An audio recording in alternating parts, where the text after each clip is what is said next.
She had the diamonds. She had the penthouse. She had a husband whose name made grown men wet themselves in dark alleys. What Vivian Hale did not have was a single reason to stay. 2 years of marble floors and empty dinner tables. 2 years of a man who looked through her like glass. She had finally made her choice, packed her secrets, planned her escape, and said goodbye to the woman she used to be. Then the photographs arrived. Someone had been watching her every single day, and her husband already knew. If this story already has you hooked, hit that subscribe button right now and turn on notifications so you never miss what happens next. Drop a like and tell me in the comments what city or country you're watching from. I want to see exactly how far this story has traveled. Because trust me, you do not want to miss what's coming in part 2. The orchids on the dining table were always fresh. That was the one thing Vivian noticed every single morning when she came downstairs. 14 white orchids arranged in a crystal vase that probably cost more than her mother's car. Someone changed them daily. She had never seen who.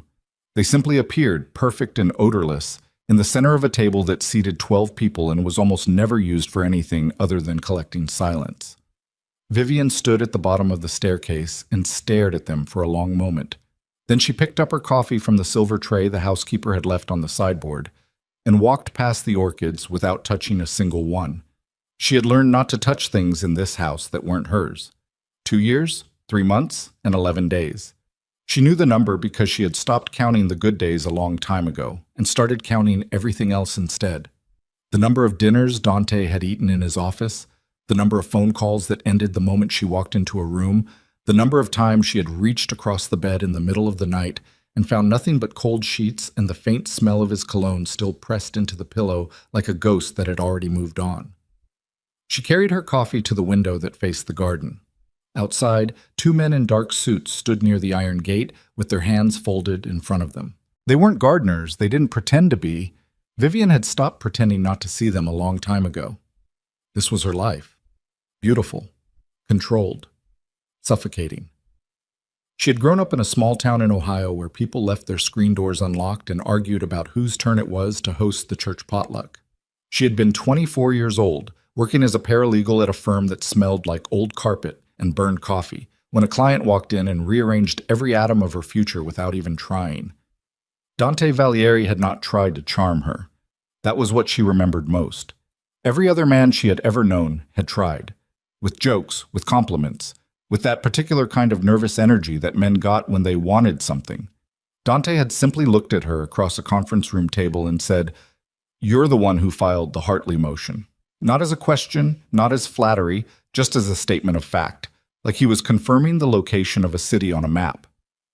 3 months later, he had asked her to marry him. She had said yes for reasons she was still trying to untangle 2 years later. There had been something about him, some gravitational pull that she had confused for love because she had never felt anything quite like it before, and she was 24 years old and stupid in the particular way that very smart young women can be stupid about the wrong men. She had not known, not fully, what he was until after the wedding. She set her coffee cup down on the windowsill and watched one of the guards shift his weight from one foot to the other. She thought about what Elena had said to her last week, over lunch at the small Italian restaurant 2 blocks from Elena's apartment, the one Dante's driver always waited outside, engine running, watching the door. Elena Marsh had been her closest friend since college. She was a high school art teacher who wore paint-stained cardigans and swore too much, and was the only person in Vivian's life who spoke to her like she was still a real human being instead of a decorative object that had been purchased and installed. "Viv," Elena had said, stabbing at her pasta with more force than necessary, "you need to stop talking about leaving and actually leave. It's not that simple. You keep saying that. What part isn't simple? Tell me one specific part and I will help you figure it out." Vivian had looked down at her plate. She had thought about the guards, the driver, the fact that her phone was on a plan she didn't control, and her credit cards were supplemental to an account she had never had the number for. She thought about the way Dante's attorney had handed her a post-nuptial agreement 6 months into the marriage and explained with great professional warmth what would happen to her financial situation if she chose to dissolve the union without cause. She thought about how she had never once seen her husband afraid of anything. Not once, not even close. "All of it," she had said. Every part of it is complicated. Elena had put down her fork. Her voice dropped. Do you have somewhere you could go if you needed to disappear? That was the word that had shifted something in Vivian's chest. Disappear. Not leave. Not separate. Disappear. My cousin in Portland, she said slowly. She doesn't know Dante. She's not on any of his... She had stopped herself. She didn't finish the sentence. She didn't need to. Elena had looked at her very carefully. Okay, then we start there. That conversation had happened 7 days ago. In the time since, Vivian had moved slowly, deliberately, with the careful patience of someone who understood that rushing would be catastrophic. She had been withdrawing small amounts of cash from the ATM every time Dante's driver took her to the salon or the grocery store. Never more than $60 at a time, always from different machines. She had purchased a prepaid phone with cash and hidden it in the lining of her winter coat at the back of the closet. She had memorized her cousin's address. She had stopped leaving her journal on the nightstand and started keeping it tucked inside a hollowed-out copy of a legal textbook on the shelf in the study, behind 3 other books Dante had never once touched. She was building an exit the way you build anything in secret, one small, careful piece at a time, making sure nothing looked different on the surface. Today was Tuesday. She was supposed to have lunch with Elena, again at noon. She was going to tell her the date. She had finally chosen a date. The thought made her stomach feel like it was full of broken glass, and she stood at the window with her coffee going cold in her hand and made herself breathe through it. In, out. This was the right thing. This was the only thing. She had given this marriage every version of herself she had left, and it had taken all of them without giving a single thing back. And she was 31 years old, and there was still time to become someone she actually recognized. She was going to leave in 11 days. She put her coffee cup in the sink and went upstairs to get dressed. Dante Valieri was already gone when she came downstairs again. He was always already gone. He left before 6 in the morning most days. Sometimes she heard the low rumble of the car in the driveway at 5:30, sometimes earlier. She had stopped setting an alarm to catch him before he left, because the few times she had managed it, he had kissed her forehead in that particular mechanical way of his and said something clipped and forgettable and was out the door before she could think of a reason to make him stay. She didn't know where he went. She had learned not to ask. The driver, Marco, picked her up at 11:15 in the black SUV that had become such a familiar fixture of her life that she no longer registered it as remarkable. Marco was 40-something and quiet and unfailingly polite in the specific way of men who had been trained to be polite in situations that were not actually polite. He held the door, confirmed the destination, and drove without speaking unless she spoke first. She looked out the window as the city moved past. The crowded sidewalks, the food carts, the scaffolding on what used to be a corner bookstore that she had gone to exactly once before it closed. She pressed her fingers against the cold glass and thought about Portland. She thought about rain and anonymity and a life that didn't have armed men standing at the gate. The restaurant was small and warm and smelled like garlic and old wood. Elena was already there, sitting at their usual table in the back corner, and she looked up when Vivian walked in with an expression that was trying to be neutral and not quite managing it. "You look like you made a decision," Elena said, before Vivian even sat down. 11 days. Vivian kept her voice low. She didn't look around the restaurant because she had made herself stop doing that. It made her look guilty, and she had nothing to be guilty about, and she was trying very hard to believe that. "I leave in 11 days. My cousin knows I'm coming. She thinks it's a visit." Elena exhaled slowly through her nose. Okay, good. Money? I have about $400 in cash. I have the prepaid. I have a bag I've been slowly packing at the back of the guest room closet. Documents? My passport is in my own name. He didn't take it. She paused. I don't think he thought I'd ever actually go. Elena reached across the table and gripped her hand for a moment. You're doing the right thing. Vivian nodded. She believed that. She had to believe that. She picked up the menu and stared at it without seeing anything on it, and thought that in 11 days she would be free. She did not notice the man in the gray jacket at the table near the window take out his phone and raise it slightly in their direction. The photographs were on her pillow when she got home. She didn't understand what she was looking at for the first 3 seconds. They were standard-size prints, the kind you could get developed at a drugstore, and there were 6 of them arranged in a loose fan across the white bedding. She picked up the first one with a hand that wasn't quite steady. It was her, coming out of the restaurant where she had just been. Today. Her coat, her hair, the particular way she had been looking down at her phone as she walked to the waiting car. The second one was her at the ATM on Meridian Street. The timestamp in the corner said 3 weeks ago. The third one was her and Elena sitting at the same corner table they always sat at, their heads bent toward each other, clearly deep in conversation. She remembered that day.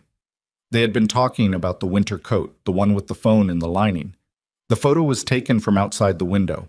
Whoever had taken it had been standing on the sidewalk. Her hands were shaking by the time she reached the 4th photograph.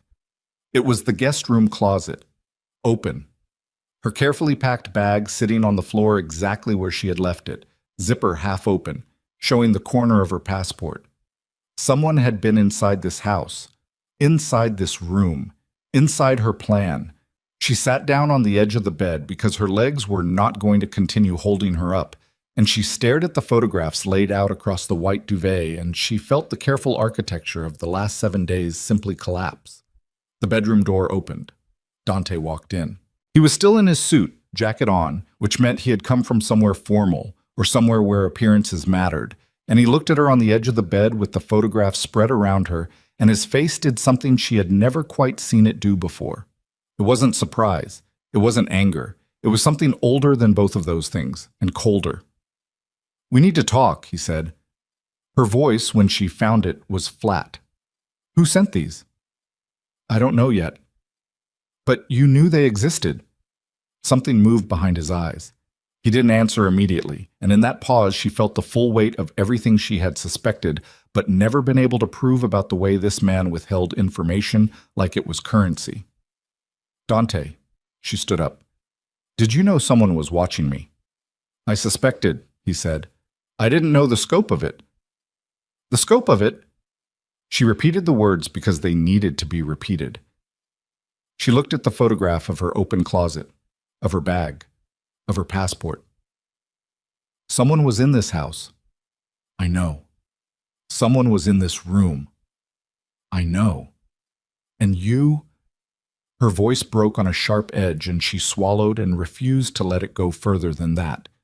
"You knew something was wrong, and you said nothing to me. You never say anything to me. That's—" She stopped. She picked up the photograph of the closet and held it out to him. "This is my bag, Dante. Someone photographed my bag. They know I was leaving." The silence between them stretched and contracted like something breathing. "Were you?" he said. She looked at him. This man she had married. This man who had looked at her across a conference room and rearranged her whole future without asking, who had bought her orchids and marble floors and guards at the gate instead of anything that actually resembled a life. This man who had never once, in 2 years and 3 months and 11 days, told her anything that mattered. "Yes," she said. "I was leaving. I am leaving." She watched his jaw tighten. She watched something that might have been pain move through his face so quickly she almost missed it, and then it was gone and he was just Dante again. Controlled, impenetrable, a man made of locked doors. "We're not finished with this conversation," he said. "I think we are. Vivian, I think we have been finished with every conversation we have ever tried to have, because you decide when they end, you decide what gets said. You decide what I need to know, and when I get to know it, and I am—" Her voice was rising, and she didn't stop it. "I am done. I am done being managed like a schedule. I am done being handled. I want out." He crossed the room in 3 steps. He didn't touch her. He stopped close enough that she could see the tension in his neck, the slight unevenness of his breathing, and she realized with a jolt of something that was almost recognition that he was not as controlled as he looked. He was holding himself together with the same rigid effort she was. "You can't go," he said. "Not like this. Not right now. You don't get to—" "Someone is watching you." His voice dropped. "Someone went through this house. Someone took these pictures and put them on your pillow, and I don't know who it is yet, which means I don't know what they want. And until I do, until you do what? I stay here in this beautiful cage and pretend everything is fine? I have been pretending for 2 years, Dante. I'm out of pretend. He looked at her for a long moment, the kind of look that felt like pressure, like he was calculating something she couldn't see the variables of. Then she felt it, the floor tilting. Not metaphorically, literally. The room seemed to lurch sideways, and she put her hand out instinctively and gripped the edge of the nightstand, and the sudden vertigo was accompanied by a wave of nausea so severe she had to close her eyes. Vivian? His voice shifted. Something human cracked through the surface of it. I'm fine, she said automatically, which was a lie, because the room was still moving and her skin had gone cold and clammy, and she was suddenly, acutely aware that she hadn't eaten anything at the restaurant, that she hadn't been eating well for weeks, that she had been feeling off for longer than she wanted to admit, but had attributed it to stress and the weight of everything she was carrying. Her knees buckled. He caught her before she hit the floor. His arms went around her with a speed and a fierceness that surprised her, and she was too disoriented to resist and too sick to care, and he was saying her name in a way she had never heard him say it before. Low and urgent and stripped of every layer of distance he had spent 2 years building between them. I need to call a doctor, he said. I don't need a... You're white as chalk. You're not arguing with me about this. She let him lower her to the bed. She lay back against the pillows and stared at the ceiling and breathed through the nausea and thought, distantly, that the photographs were still spread across the duvet around her, and the whole scene looked like something from a crime scene reconstruction. The doctor arrived in under 30 minutes. She didn't ask how Dante had managed that. She lay in the bed while the examination happened, and Dante stood at the window with his back to the room and his arms crossed and his shoulders carrying some weight that she couldn't name. She watched him from the bed and thought, not for the first time, that she had married a stranger, that she had been living with a stranger, that she had been sleeping beside a stranger for 2 years and 3 months and 11 days. The doctor straightened up. He looked at Dante first, and then, catching himself, looked back at Vivian. He said 7 words. 7 words that rearranged every single plan she had made. 7 words that turned the 11 days she had been counting into something she didn't have a number for yet. Mrs. Valieri, he said, you are approximately 8 weeks pregnant. The room went very quiet. She looked at the ceiling. She looked at her hands. She looked at the photographs still spread across the bed around her, her life, her secrets, her planned escape, all of it documented by someone who had been watching her like she was prey. She heard Dante turn away from the window. She did not look at him. She was not ready to look at him yet, because whoever was sending these photographs hadn't just been watching her plan to leave. They had been watching her before she even knew there was something new to discover, something small and impossible and growing, something that changed every calculation she had just made. And somewhere out there, whoever was behind the camera already knew. The escape she had planned for 11 days had just become something she no longer recognized. And the man standing at the window, the man she had been trying to leave, was the only person standing between her and whatever was coming next. The doctor left quietly. That was the kind of man Dante kept on retainer. Men who knew how to enter and exit without leaving evidence of themselves behind. The bedroom door clicked shut, and the sound of it was very small and very loud at the same time, and Vivian lay on the bed with her hands flat against her stomach and stared at the ceiling and did not speak. Dante had not moved from the window. She could see him in her peripheral vision. The broad line of his shoulders, the rigid set of his spine, the way his hands had dropped from their crossed position and were now hanging at his sides, slightly open, like a man who had just been told to drop a weapon and was still deciding whether to comply. He was not looking at her. He was looking at the glass, at the dark garden beyond it, at something she couldn't see. She waited for him to say something. He didn't. That was the thing about Dante Valieri that had broken her slowly, the way water breaks stone, not in one dramatic moment, but in the accumulated weight of thousands of small silences. He didn't rage. He didn't crumble. He simply absorbed things into himself and locked them away, and gave you nothing back. And standing beside him in any moment of crisis felt like trying to have a conversation with a wall that had very good posture. Say something, she said. His shoulders shifted, almost imperceptibly. I need a minute. You have had 2 years of minutes. He turned from the window then, and she looked at him fully for the first time since the doctor had spoken, and what she saw on his face was something she was not prepared for. It wasn't the controlled blankness she knew. It wasn't the cold efficiency he wore in public like armor. It was something rawer than that, something that looked almost like terror moving just beneath the surface of his skin, pressing outward, trying to find a way through the rigid structure of the man he had trained himself to be. She had never seen him afraid before. She wasn't entirely sure that was what she was seeing now, but it was the closest thing to it she had ever witnessed. 8 weeks, he said. The words came out rough, like they cost him something. That's what he said. You didn't know. No. She sat up slowly.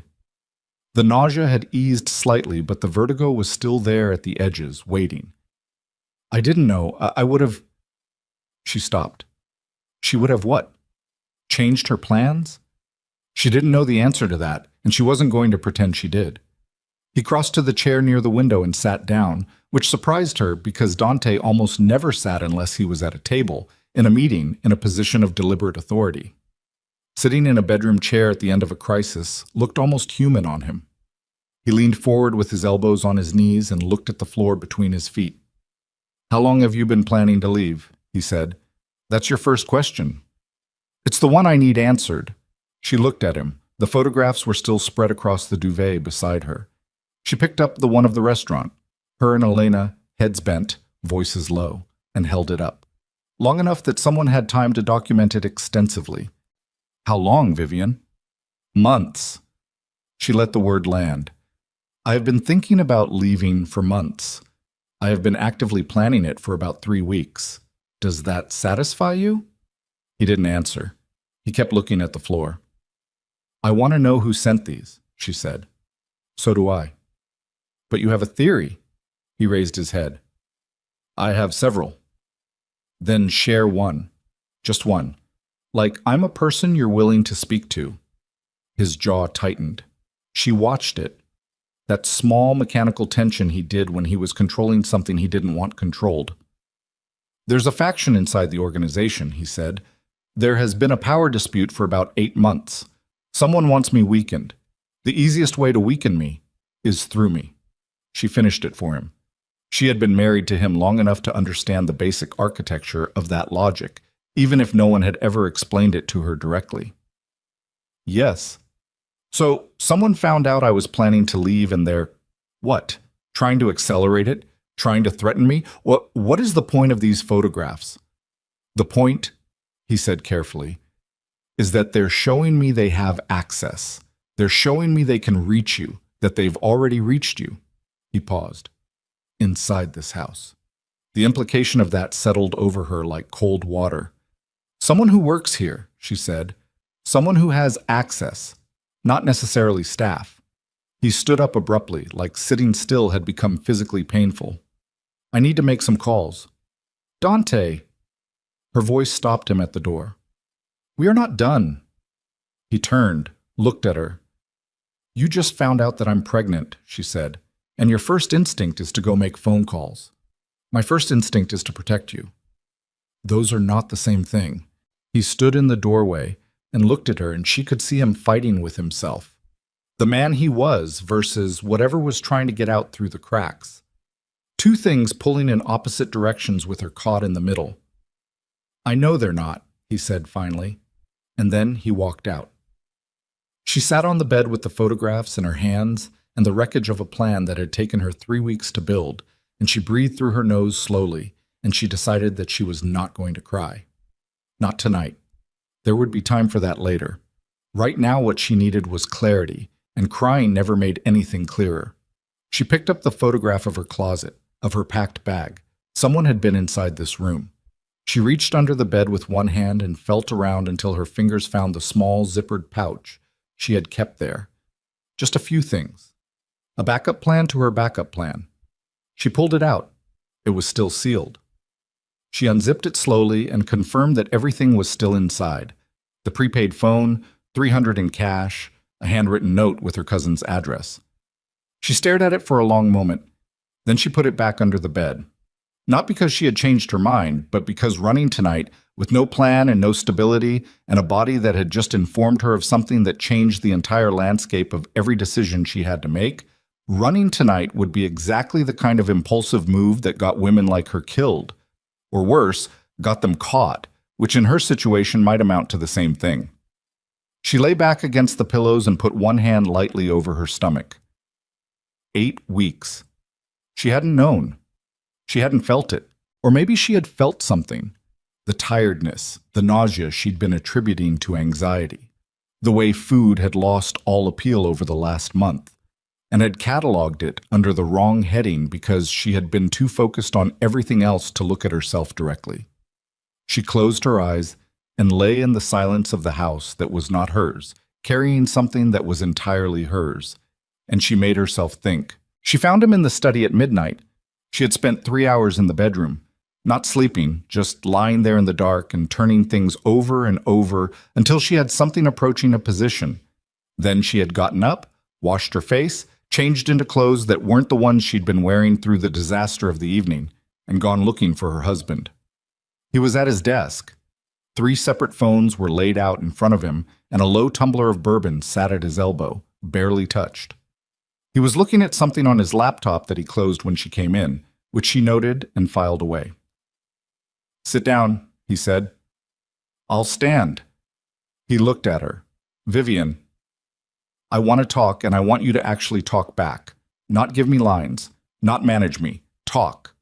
He leaned back in his chair. His tie was loosened, the first 2 buttons of his shirt undone, which on Dante Valieri was the equivalent of another man coming apart completely. "What do you want to know?" he said. "Everything." She crossed her arms. "Start with the last 2 years." Something flickered across his face. "That's a broad request. You have been cold to me since the 3rd month of our marriage. Before that, you were—" She stopped, because before that he had been exactly what she'd needed him to be. Attentive and focused and present in a way that had made her feel like the only solid thing in a spinning room, and she was not going to let herself live in that memory right now. "Something changed. I want to know what." He was quiet for long enough that she thought he was going to redirect the conversation. It was his signature move: acknowledge, deflect, control the narrative. But he didn't. "Marco Tessari tried to have you killed," he said. She stared at him. 4 months into our marriage," he continued, his voice flat and factual, like he was reading from a report. "He sent 2 men to intercept your car on the way back from your friend's apartment. I found out 6 hours before it was supposed to happen." Vivian's arms dropped to her sides. "I handled it," Dante said. "Tessari is not a problem anymore. But it told me something I should have understood before I married you." He looked at her steadily. "You were a target. Not because of anything you did, because of what you are to me." "What am I to you?" she said, and the question came out quieter than she intended. He didn't answer that directly. Of course he didn't. "I made a decision," he said instead, "that the safest thing I could do for you was to make everyone believe you didn't matter to me, that you were a convenience, a social arrangement. If my enemies didn't believe I loved you, they had no reason to use you." The word landed in the room between them, and neither of them acknowledged it immediately. Loved. Past tense, present tense. She couldn't tell from the way he'd said it, and she wasn't going to ask him to clarify because she wasn't ready for that answer yet.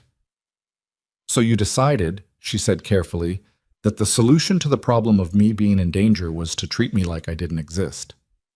The solution was to make it appear that way, publicly and privately, because I couldn't trust the staff. I couldn't trust the phones.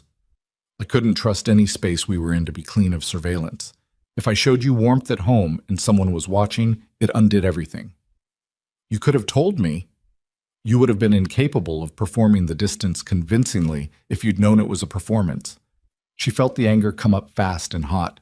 "That is the most condescending—" "It's true." His voice didn't rise. "You are not a woman who can hide what she feels. I have watched you try for 2 years and you are terrible at it. You feel things and they show on your face. It is one of the things about you that I—" He stopped. "Finish that sentence." He didn't. She pressed her fingers against the back of the nearest chair hard enough to whiten her knuckles. "You made a unilateral decision about my life. about what I could handle, about how I should be treated. And you never asked me. You never gave me the choice. There was no choice that kept you safe. That was not your call to make alone. In my world, Vivian, that is exactly the kind of call I make alone. Then you don't get to be surprised that I was leaving. Her voice was shaking now, and she let it shake because trying to control it was exhausting, and she was already exhausted. You built a cage, and you were very careful never to explain to me that you built it to protect me, and then you are shocked that I found the door. What did you think was going to happen? What did you think I was going to do? Just quietly deteriorate inside this beautiful house until there was nothing left of me? He stood up.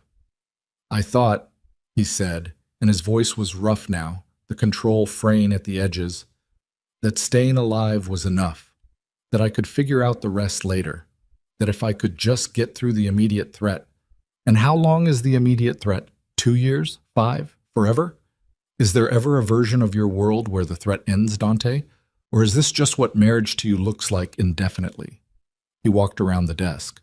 He stopped close to her, not touching her, and she held her ground because she had been standing her ground with this man in her mind for 2 years, and she was done doing it only in her mind.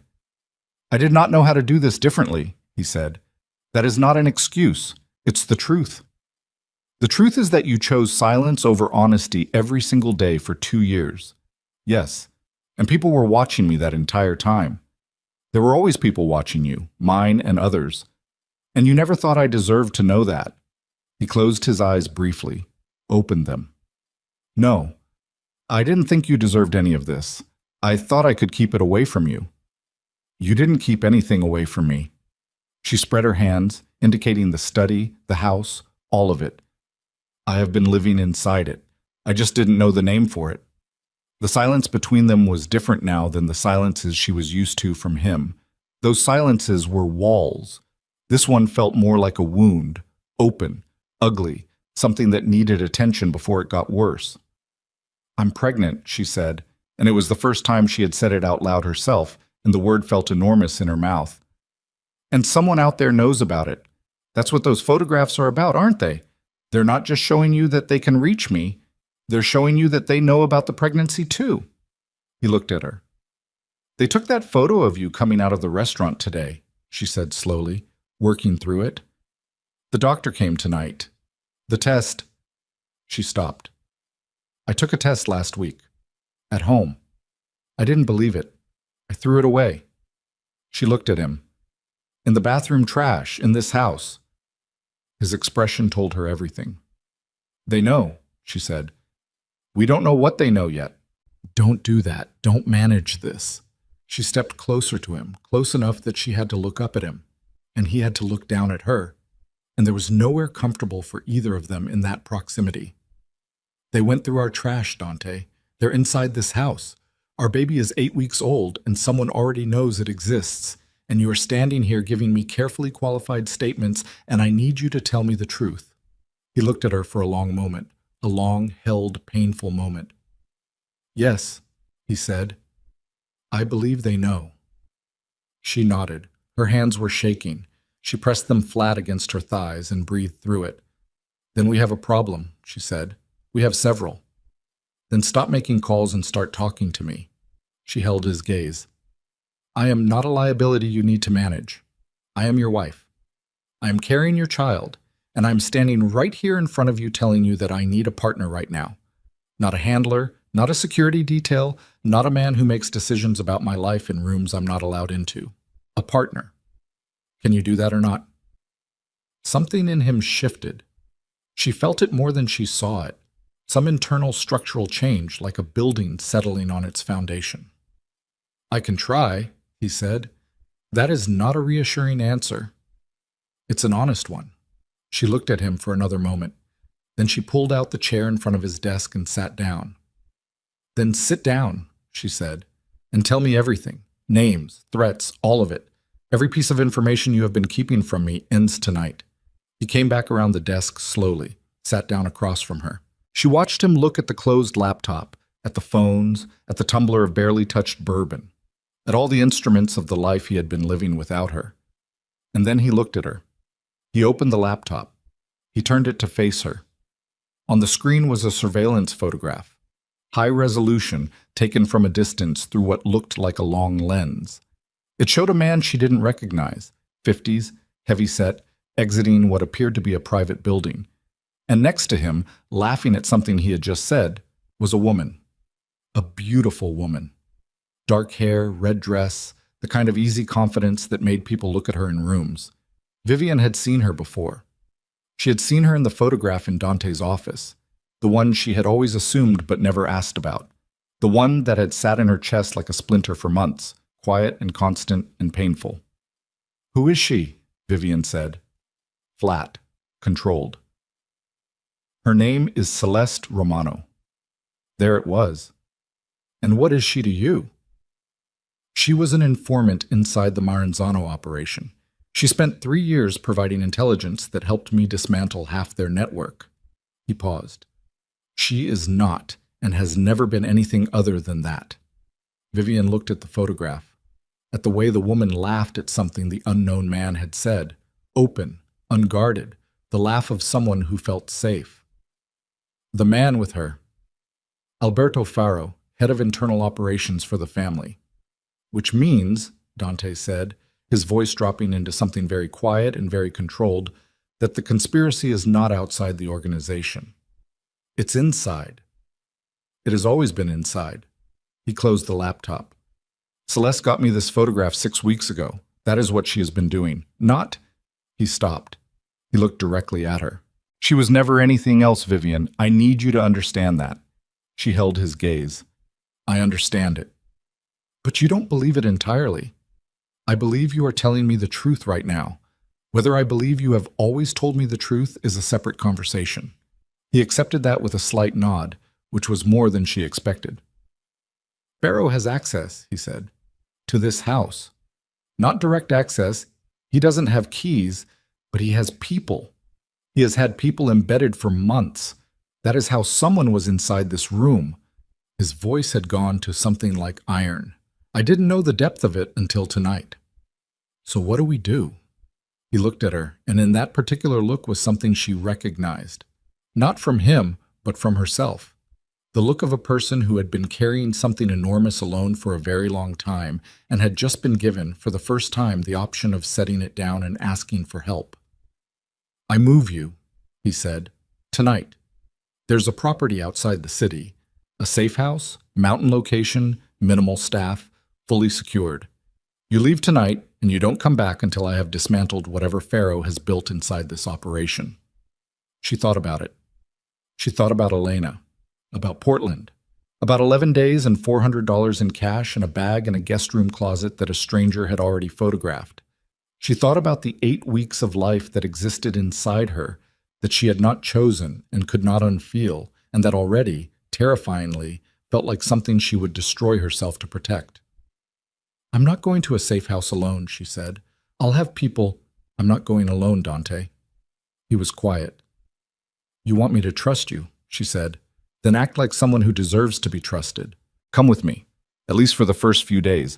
Let Pharaoh think you've gone to ground with me. It gives your people time to work, and it gives us—" She stopped.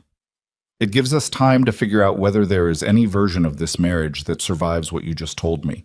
He looked at her for a very long time. "All right," he said. He reached for the first of the 3 phones on the desk and began making arrangements. She sat across from him and listened and did not leave the room, and for the first time in 2 years she was present in his business, and he was not asking her to go somewhere else. She was watching him end a call, low voice, clipped instructions, the logistics of a midnight evacuation, when her own phone buzzed on the desk beside her. Not the regular phone, the prepaid one, the one she had hidden in the lining of her winter coat that no one knew existed, that she had never given the number to anyone except Elena. She stared at it for a moment, a cold and specific horror crawling up through her chest before she reached for it and unlocked the screen. One message. No number, just text. "Congratulations on the baby, Mrs. Valieri. We know about the coat. We know about Elena. Run if you want. We'll be there when you land." Dante looked up from his call. He saw her face. "What?" he said. She turned the phone around and held it toward him so he could read the screen. and she watched the last remnants of composure leave his face like water leaving a broken glass. Fast, total, and with no way to put it back.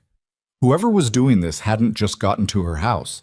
They had gotten to the number she had told no one, which meant they had gotten to Elena. Dante moved first. He was around the desk before Vivian had fully processed what she was looking at, and he took the prepaid phone from her hand with a grip that was careful but absolute, the way you take something dangerous away from someone you're not sure can handle it. He read the message once, then he read it again. She watched his face do the thing it almost never did. Lose its architecture entirely, the controlled blankness crumbling into something beneath it that had no name she knew. He set the phone down on the desk. He walked to the window. Dante. Give me a second. She gave him 3. She watched his reflection in the dark glass, jaw tight, one hand pressed flat against the wall beside the window frame, head slightly bowed. Breathing. Just breathing, the way you breathe when what you actually want to do is put your fist through the nearest solid surface. They have Elena's number, she said. That's the only way they got that phone. She's the only person who had it. I know. Elena would not give that number to anyone voluntarily. She wouldn't. Her voice caught on something. She pushed through it. She wouldn't do that. He turned from the window. His face was back under control, but barely.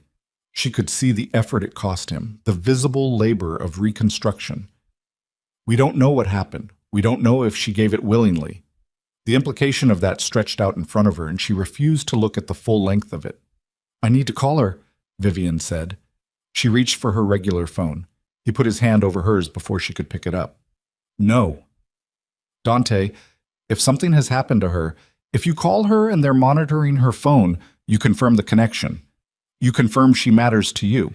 Right now, the only advantage we have is that they don't know exactly how much you've told her or what she knows. She's my best friend. I know that. She's a high school art teacher. She's not... Vivian stopped. Her voice had gone somewhere thin and close to breaking, and she pulled it back physically, swallowed it down, made herself be still. She has nothing to do with any of this. She got pulled into it because of me. I know. His hand hadn't moved from hers.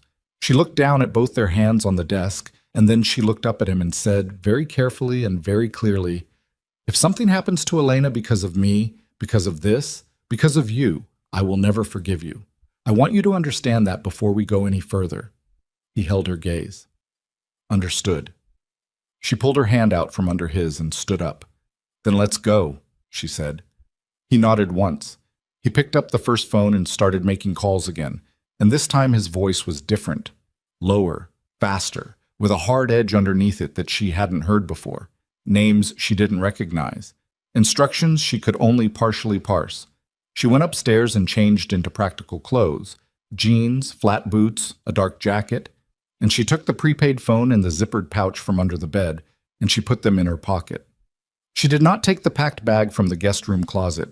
She left it exactly where it was, zipper half open, passport corner showing, because whoever was watching this house would notice if it disappeared, and she wasn't going to give them the satisfaction of knowing she was running.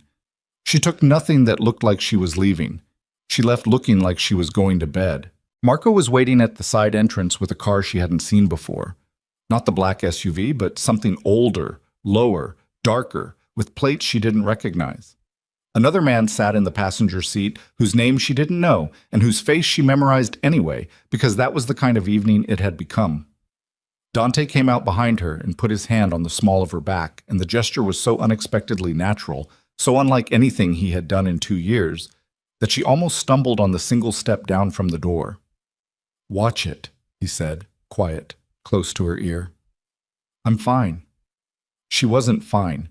She was 8 weeks pregnant and terrified, and her best friend might be in danger, and she was getting into a strange car in the middle of the night with a husband she had spent 2 years planning to leave, and she had approximately $400 and a prepaid phone and no plan that extended past the next 12 hours. She was not fine in any sense of the word, but she got in the car. They drove for 2 hours with almost no conversation. The city thinned out around them, the dense grid of streets giving way to suburban sprawl, then to highway darkness, then to the kind of emptiness that exists between places, the non-landscape of hills and trees and the occasional light from something far off the road. Vivian watched it through the window and kept her hands in her lap and her breathing even, and she did not let herself think about Elena in anything more than short, controlled bursts, because the full version of that fear was too large to carry in a moving car with nowhere to put it. Dante sat beside her, not touching her, but close. She could feel the warmth of him, the contained tension of a man running calculations she wasn't party to. "Tell me about Faro," she said, somewhere around the 90-minute mark. "Alberto Faro, 61. He's been inside the family since before my father ran it." Dante's voice was low, calibrated to not reach the front seat. "He's been loyal for 3 decades, or appeared to be." "What changed?" "Power shifted. My father died, I took over, and I made structural changes that reduced Faro's operational authority. He smiled and shook my hand and told me I was exactly what the family needed." He paused. "He's been building a counterstructure in parallel for the last 2 years. I was slow to see it." "Why?" He was quiet for a moment. "Because I trusted what I had always known, and what I had always known was wrong." She thought about that. "He's the one who sent Tessari after me, 4 months in." "Almost certainly. Tessari was his man. And when Tessari failed, Faro recalibrated. He understood that a direct attempt wouldn't work. So he shifted to something slower, more patient." Dante's voice had a quality to it now that she could only describe as self-directed contempt. "He let me believe I had contained the threat. He let me spend 2 years pushing you away to protect you from a threat that was still fully operational the entire time. He used your strategy against you. He used my paranoia against me. There's a distinction." He looked at the back of Marco's headrest.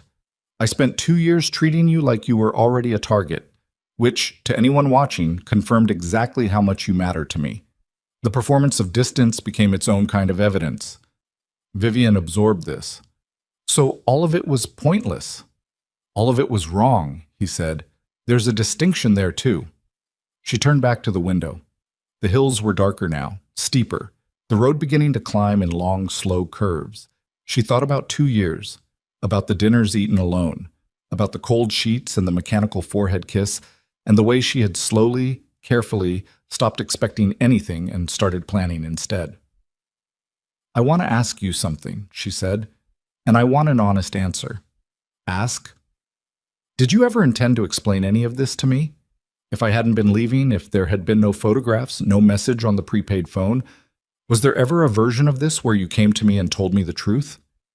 He didn't answer immediately, and she had been married to him long enough to know that the length of the pause was itself an answer. "I don't know," he said. "That's honest, at least. I told myself I would, when it was safe, when I had neutralized the threat sufficiently." He looked at his hands in his lap. "But the threshold for safe enough kept moving.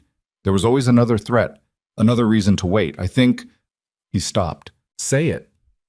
"I think I was afraid that if I told you the truth, you would leave anyway. That you had been unhappy long enough that the explanation wouldn't matter. That I had waited too long and the damage was already done." He looked at her in the dark of the car. "I was right about that, wasn't I?" She met his eyes. "You were building toward it, yes. And now? And now I'm in a car going to a safe house in the mountains carrying your child, and someone has possibly done something to my best friend. So," she looked back out the window, "now is different." The safe house was not what she expected. She had imagined something utilitarian, a concrete structure with bars on the windows and the aesthetic of a bunker. What they arrived at, after a final 30 minutes of upward winding road, was a stone house set into the slope of a mountain, low and solid and dark, surrounded by dense pine that muffled sound and made the whole property feel like something the world had forgotten. Inside it was spare but livable, actual furniture, a working kitchen, a fireplace that one of Dante's men had evidently prepared in advance because it was already lit and filling the main room with the kind of warmth that felt almost obscene given the context. There were 4 men on the property. She counted them without appearing to count. She cataloged exit points the same way. Old habits from the last few weeks, sharpened by necessity. They showed her to a bedroom at the back of the house, and she stood in the doorway and looked at the single window overlooking a drop of trees and darkness, and thought, "This is safer than where I was." She was not certain it was safe enough. She didn't sleep. She sat in the chair by the window with her jacket still on and her boots still on, and she watched the dark outside and she thought about Elena. She thought about the paint-stained cardigans and the pasta stabbing and the word disappear and how Elena had said it like it was simple, like disappearing was just a matter of logistics, because Elena lived in a world where the worst thing that could happen to you was a difficult parent-teacher conference. Vivian pressed her fingers against her mouth and made herself breathe. At 3 in the morning, she got up and went down the hall. She found Dante in the kitchen, standing at the counter with a mug of something in his hand, staring at nothing. He looked up when she came in. He looked at her boots, her jacket, the obvious fact that she hadn't slept. He didn't say anything about it. She sat down at the kitchen table. "Have you heard anything about Elena?" "Not yet. I have people looking." "What does looking mean?" "It means someone went to her apartment building 2 hours ago. Her lights were on. They saw movement inside." He set down the mug. "She is most likely fine. They may have approached her for the number. Intimidation, bribery, rather than anything more direct." "Most likely," Vivian said. "I won't tell you certainty I don't have." "No, don't." She put her elbows on the table. "How long do we have to stay here?" "I don't know yet. Until Pharaoh's network is mapped, until I understand the full scope of what he has built." "And Celeste Romano? Where is she in all of this?" Something moved across his face. Not guilt exactly, more like the particular discomfort of a man who is about to say something true that he knows will cost him. "She was pulled in for questioning last night," he said, "by Pharaoh's people." Vivian went still.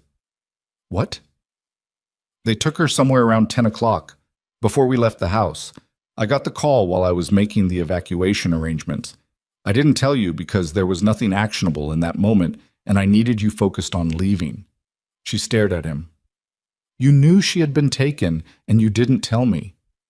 I told you immediately after it would have changed something, right now. Right now she is somewhere with Pharaoh's people, and you are telling me there was nothing actionable." She stood up from the table. "She was your informant. She spent 3 years helping you. She is in danger because of her connection to you, and you are managing the information about her the same way you managed every other piece of information about our lives. Vivian, strategically, selectively, in the order that suits your plan."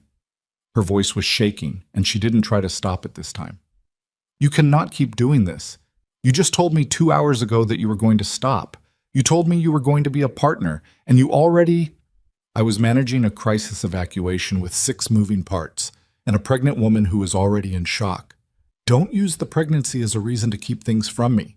I'm using it as context. Then give me the context in real time. All of it, not the edited version." She put her hands flat on the table between them. "I am not fragile. I am furious, and I am scared, and I am pregnant, and I am still the most capable person in a crisis that I know, which means I can handle information, Dante. Give it to me." He looked at her. For a long moment he simply looked at her, and she could see him recalibrating, jaded. Genuinely recalibrating, not just performing it. "Celeste sent one final communication before she was taken," he said. "A location. A name." He paused. "The name of who is running the internal operation with Pharaoh, who has been coordinating the surveillance on you, who sent the photographs. Tell me." He was quiet for 3 full seconds. "Gianni Valieri," he said. She knew the name. She had heard it exactly twice. Once at their wedding, briefly, and once when Dante had mentioned it in passing as a reference to a distant branch of the family. A cousin.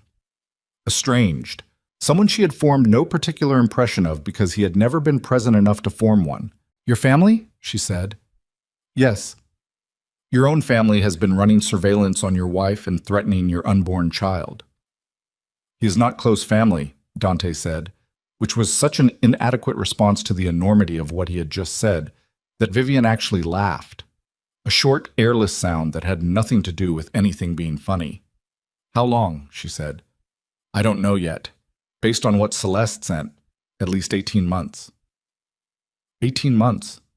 While she had been withdrawing $60 at a time from ATMs and hiding phones in coat linings and slowly, painstakingly building an escape route, Gianni Valieri had been building something that wrapped around her life like wire. She sat back down because standing required more certainty in her legs than she currently had. "He wanted you destabilized," she said, working through it aloud.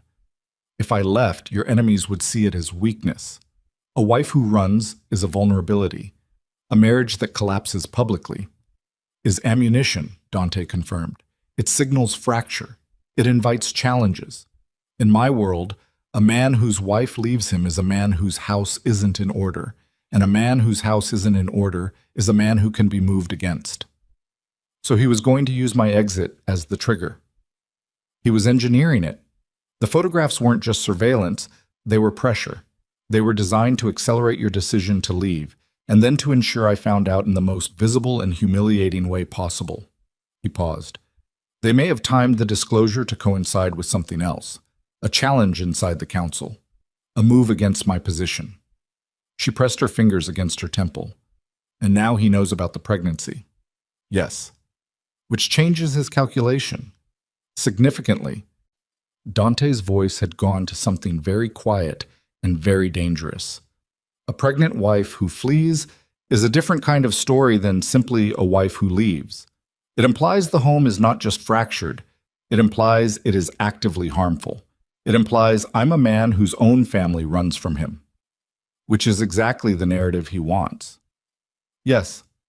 She looked at her husband across the kitchen table in a safe house in the mountains at 3 a.m, and she thought about how completely she had misunderstood the architecture of her own captivity.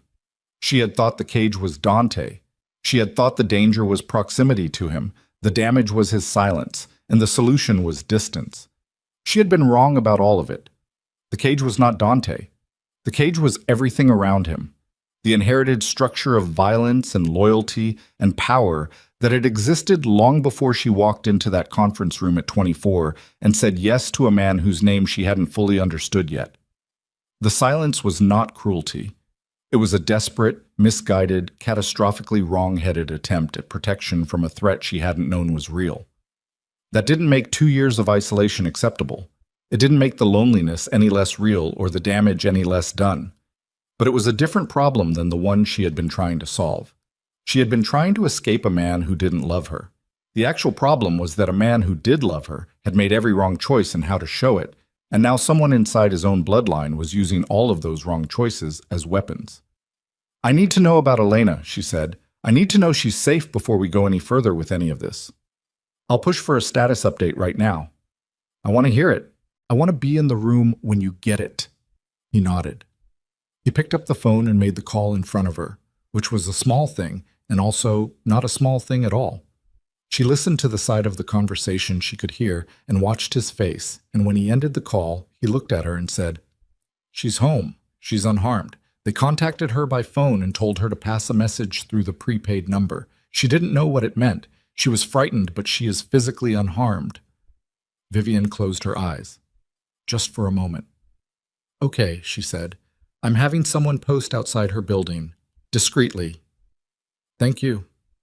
The words sat between them, too simple for what it was carrying. He gave a slight nod and didn't make it into anything larger, which she appreciated more than she expected.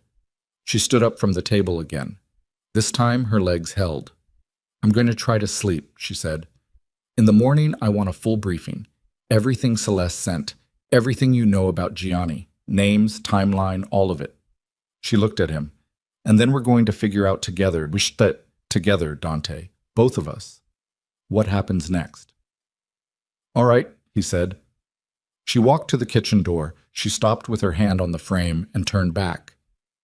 "You said earlier that you were afraid the explanation wouldn't matter, that the damage was already done." She met his eyes across the kitchen. "I'm not telling you it doesn't matter. I'm not telling you the damage isn't real, but I'm also still here. I want you to understand what that means." He looked at her steadily. "I understand it." "Good." She turned to go. His voice came quietly behind her. "Vivian?" She stopped, didn't turn around. "Thank you," he said, "for still being here." She didn't answer that. She went back down the hall to the bedroom with the window overlooking the dark drop of trees, and she took off her jacket and lay down on the bed still in her boots. and she stared at the ceiling and listened to the wind in the pines outside, and slowly, reluctantly, let herself sleep. She woke to voices. Not loud, not alarmed, but multiple voices in the main room, layered over each other in a way that had no business existing at— She checked the time. 6:14 in the morning, with the pale gray light of early dawn just beginning to show at the edges of the window. She was up and moving before she was fully awake, because the last several hours had rewired something in her, had switched off the version of herself that waited to be told what was happening, and switched on the version that went to find out.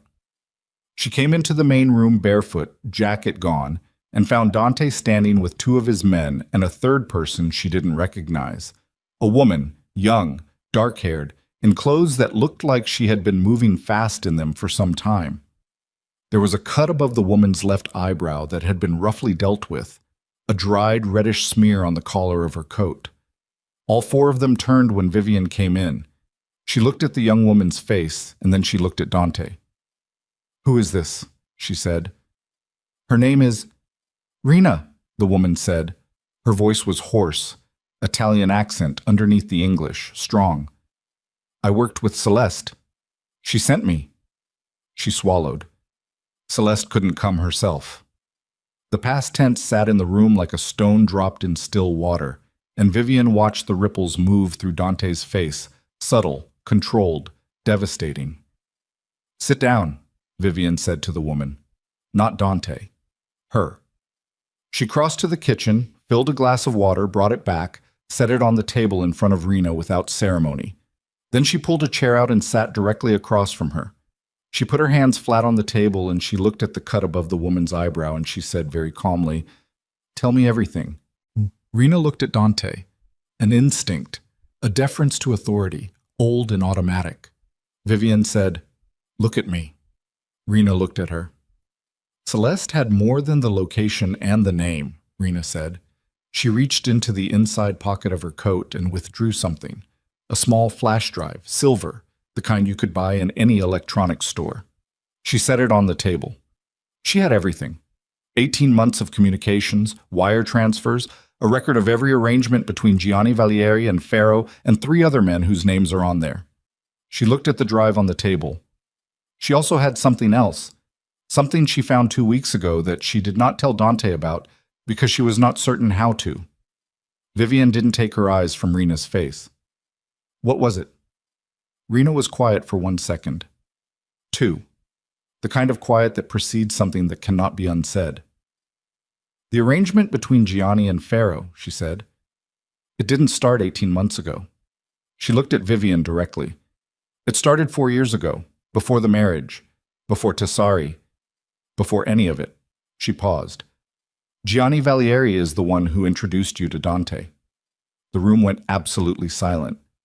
Vivian heard herself breathing. The law firm, Rena said. The case that brought Dante in as a client. The paralegal assignment that put you specifically in that conference room. She looked down at the flash drive. It was arranged. You were chosen. Your entire introduction to Dante was engineered by the man who has spent the last 18 months trying to destroy your marriage.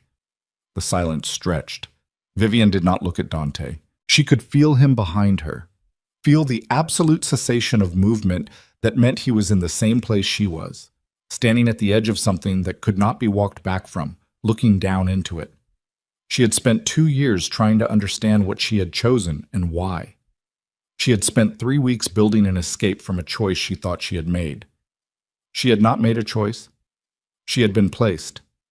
She looked at the flash drive on the table in front of her and she thought about the conference room. The first look across the table, the certainty she had felt, that specific, overwhelming certainty that she had always attributed to instinct, to the particular madness of falling for the wrong person in the right moment. Someone had built that moment. Someone had built all of it. And the woman who had uncovered the proof of it was somewhere Vivian could not reach her, and the man responsible was still out there. And the child inside her had been part of the calculation from the very beginning. A future piece on a board that someone else had been playing for 4 years while she believed she was living her own life. She picked up the flash drive. She closed her fingers around it. She looked up at Dante. His face was the color of old ash. He was looking at her with something that had no name. Not guilt exactly, Not shock exactly. Something that lived between those things in a place that language hadn't gotten to yet. "Did you know?"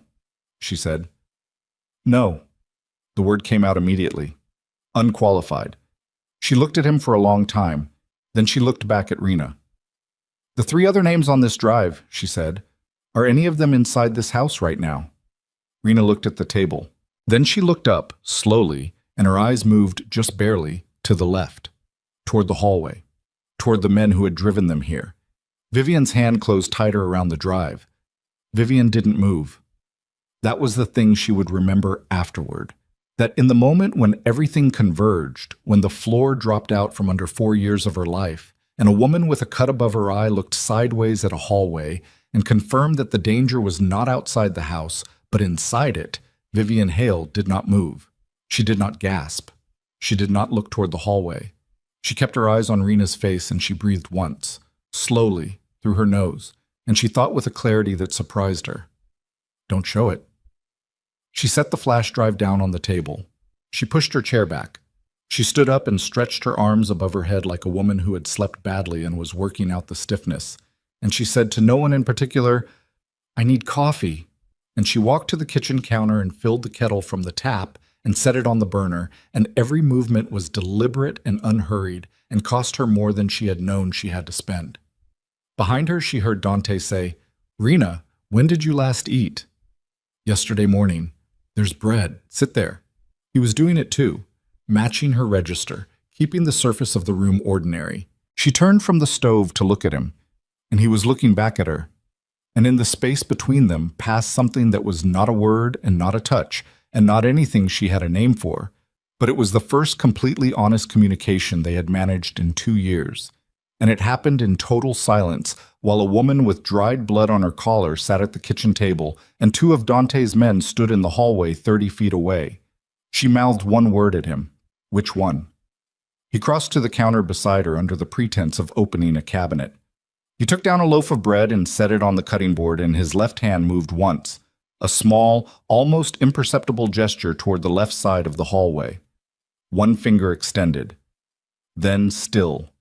Luca, the younger one, the one who had driven the second leg of the route, who had been standing at the entrance of the safe house when they arrived, who had known the layout without being told.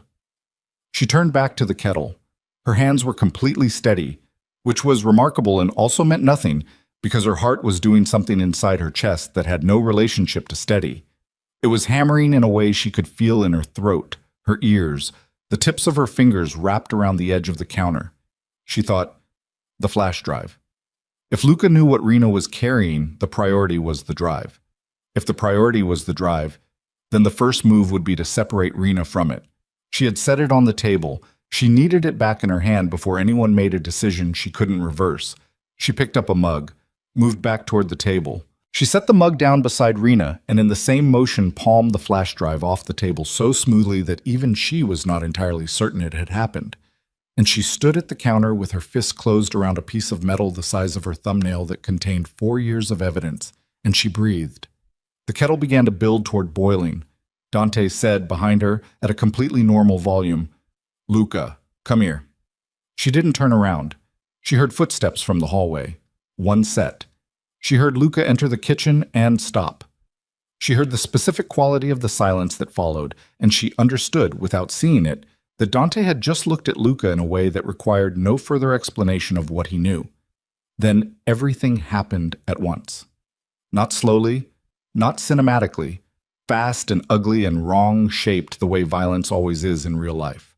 Not a choreographed sequence, but a sudden spasm of cause and effect that lasted approximately 9 seconds and rearranged the room.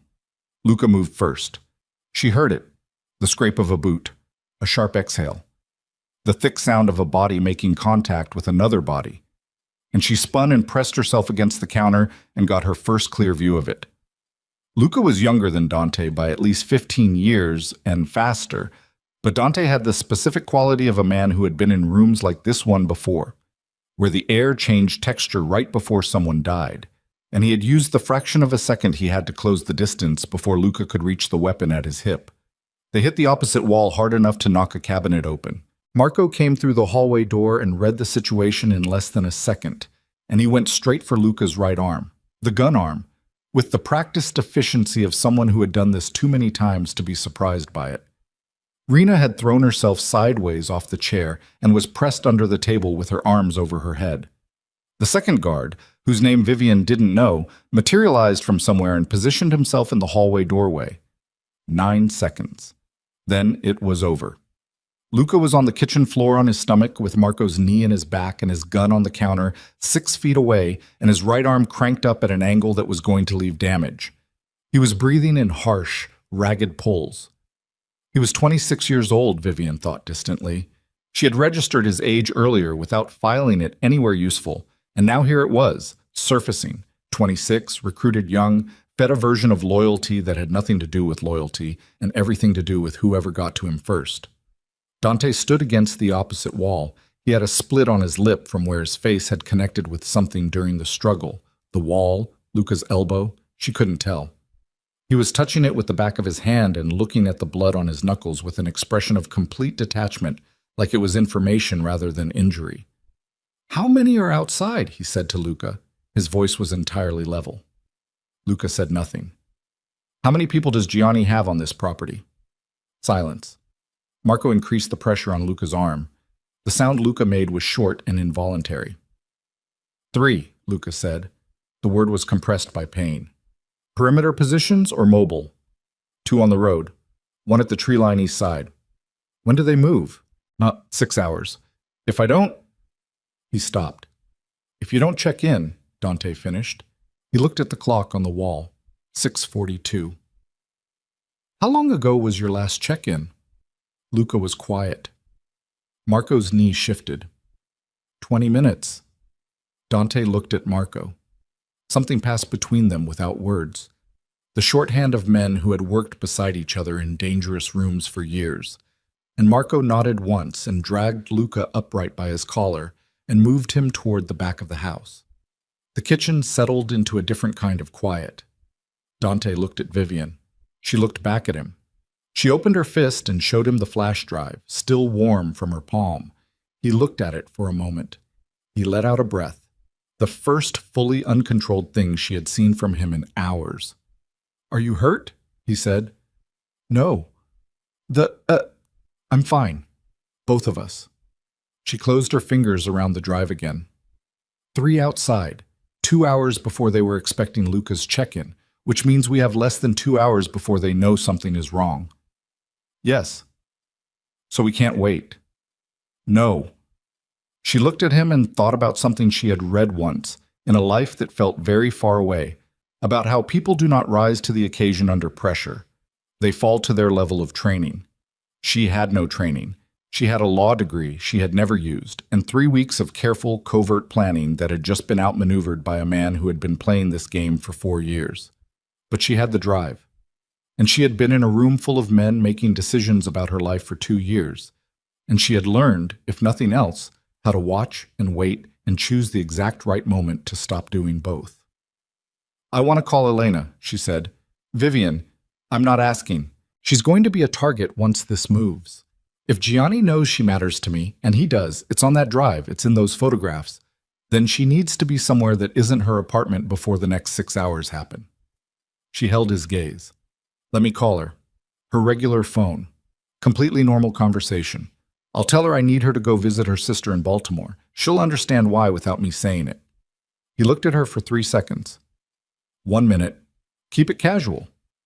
"I know how to keep it casual," she said. She took her regular phone from her jacket pocket and she called Elena. And when Elena answered, sounding sleep-groggy and alarmed at the hour, Vivian kept her voice warm and slightly apologetic, and told her she was calling early because she needed a favor. She needed Elena to go to Baltimore this week, if she could manage it. She needed her to stay with Michelle for a few days. She'd explain everything later. She was fine. Everything was fine. She just needed this one thing. Elena was quiet for a moment. Then she said simply, "Okay, I'll go today." And Vivian said, "Thank you. I love you," which was something she should have been saying more often, and she hung up. She set the phone on the counter. Rena had emerged from under the table and was sitting in the chair again with her hands wrapped around the mug of tea Vivian had made her, watching both of them with the particular watchfulness of a woman who has survived by paying attention. "The two men on the road," Dante said, mostly to himself, "and one at the tree line." "You have Marco," Vivian said. "And what's his name, the hallway?" "Serrano." "That's 2 against 3. Those are not comfortable odds when the two have to cover a property this size." "No, they're not. So what do you need?" He looked at her. Something in the look was almost surprised, which told her that even now, even after everything, some part of him was still expecting her to retreat, to defer, to become the woman he had spent 2 years accidentally training her to be, contained, managed, waiting for instructions. "I need the drive copied," he said. "Multiple locations. If we lose the physical drive, the evidence goes with it. I need to get the contents to 2 people I trust absolutely before any confrontation happens." "Can you do that from here?" "Marco has a laptop in the vehicle." "Yes." "Then do it now, before anything else." She held the drive out to him. "And while you do that, I'm going to talk to Rena." He took the drive. He looked at her once more, that look with no name, and he went out toward the vehicles. Vivian sat down across from Rena. "How long were you working with Celeste?" she said. 14 months. "And before that?" "Pharaoh's operation. 3 years. Rena's voice was flat. Not ashamed exactly, but not comfortable either. "I was a courier. I didn't know everything. You don't know everything when you're a courier. You know the package and the route and nothing else, and that's the design." "When did you find out what you were actually carrying?" Rena looked at her mug. "When a package I delivered led to a man being killed. Not a bad man, probably. A man who had seen something. I found out a week later what it was." She lifted the mug and drank. "Celeste approached me 2 months after that." "Did she trust you?" "She trusted what I wanted to get out of." Rena looked up. "Which is different, but it worked." Vivian nodded. She thought about Celeste, the woman in the red dress in the photograph, laughing at something a dangerous man had said, doing the extraordinarily difficult work of pretending to be exactly where she was supposed to be for 3 years.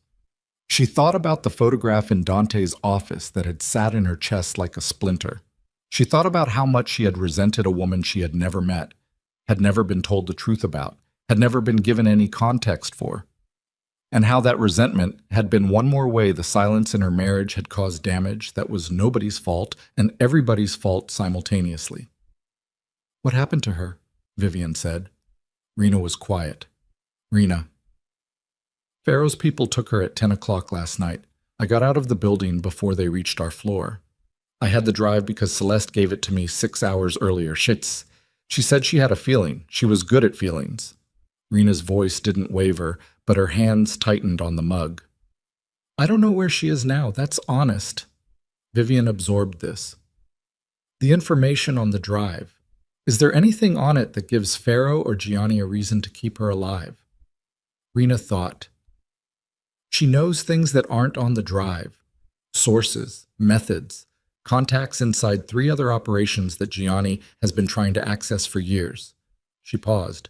"Yes, they have a reason to keep her alive, for now. Then we move faster than they expect us to." Rena looked at her with an expression that Vivian recognized as the specific reassessment that people made when the person in front of them turned out to be different than they had assumed. She was used to it. She had been underestimated so consistently for the last 2 years that she had almost started to believe it herself.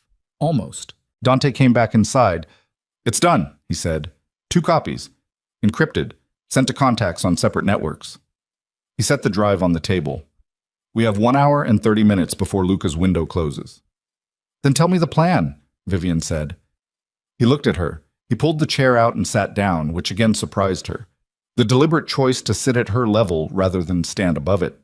He spread his hands on the table and looked at them for a moment and then looked up.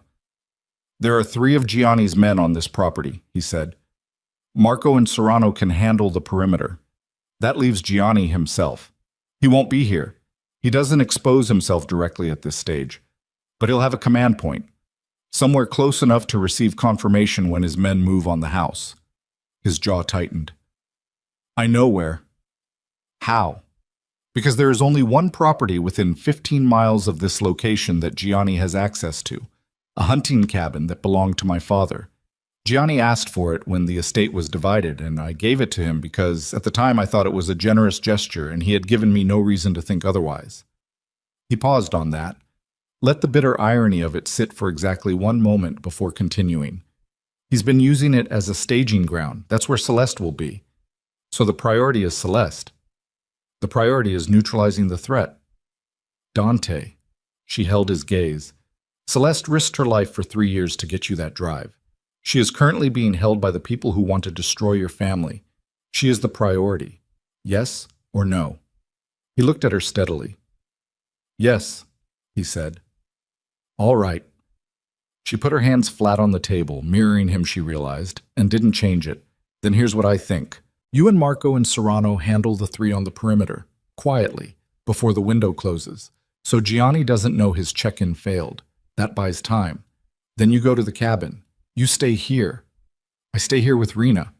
She held up one hand before he could speak. I'm not suggesting I come.